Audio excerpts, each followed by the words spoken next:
My channel. So today आज हम पढ़ने वाले हैं एरर्स के बारे में और कुछ रूल्स जो पाइथन लैंग्वेज से लिंक्ड हैं। अब पाइथन के अंदर दो तरह के एरर्स होते हैं, एक होता है सिंटैक्स एरर और दूसरा होता है लॉजिकल एरर। जो सिंटैक्स एरर होता है उसका मतलब होता है errors due to the format. हम अपने फॉर्मेट में कोई गलती करते हैं जिसकी वजह से सिंटैक्स एरर अराइज़ होता है। लॉजिकल एरर तब अराइज़ होता है जब उसके कोई लॉजिक में प्रॉब्लम आई हो, या फिर हमने कोई गलत स्टेटमेंट लगा दी हो या गलत लॉजिक लगाया हो, तब जाकर हमारा लॉजिकल एरर आता है। अब बढ़ते हैं आगे रूल्स पर। इसमें क्या होता है, पाइथन पहले तो एक केस सेंसिटिव लैंग्वेज होती है। ये समझना ज़रूरी है कि जो स्मॉल और कैपिटल लेटर्स होते हैं, जैसे स्मॉल ए और कैपिटल ए, ये दोनों अलग अलग होते हैं। इन दोनों का मतलब अलग जाता है। तो इसका मतलब ये है कि एक केस सेंसिटिव लैंग्वेज है।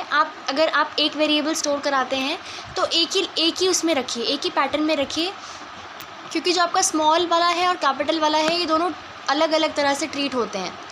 सेकंड वन कि पाइथन लैंग्वेज के अंदर अल्फ़ाबेट, नंबर, कॉम्बिनेशंस हम यूज़ कर सकते हैं। द थर्ड वन कि यहाँ पर स्पेस अलाउड नहीं होती है।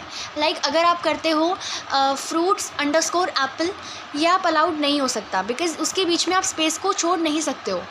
The fourth one keywords are not allowed. Keywords are not allowed, हम इसको आगे जाकर ब्रीफ में समझेंगे। फ़िलहाल के लिए हमें ये पता होना चाहिए कि जो कीवर्ड्स पाइथन के अंदर असाइंड होते हैं हम उनको यूज़ नहीं कर सकते। कीवर्ड की एक पूरी लिस्ट होती है, वो आप ऐसे कहीं भी यूज़ नहीं कर सकते। उसका एक लॉजिक होता है, आप जहाँ पे उसको यूज़ कर सकते हो। अब जैसे आप देखिए कि a = 5, यहाँ पर जो a है ये एक वेरिएबल है। वेरिएबल मतलब जो चेंज हो सकता है। जो बीच में = का साइन है उसे बोलते हैं असाइनमेंट ऑपरेटर्स। आगे जाकर आने वाले लेक्चर्स में हम अच्छे से पूरा ब्रीफ में ऑपरेटर्स के बारे में पढ़ते हैं, क्योंकि बहुत सारे तरह के ऑपरेटर्स होते हैं। अब जो वेरिएबल होता है उसके अंदर हम वैल्यू स्टोर कराते हैं। अगर हमने एक वेरिएबल रखा, उसके अंदर हमने एक वैल्यू स्टोर कराई जिसको हमने रखा 5। हम 5 को चेंज कर सकते हैं, हम 5 की जगह 6 डाल सकते हैं, but a is a variable.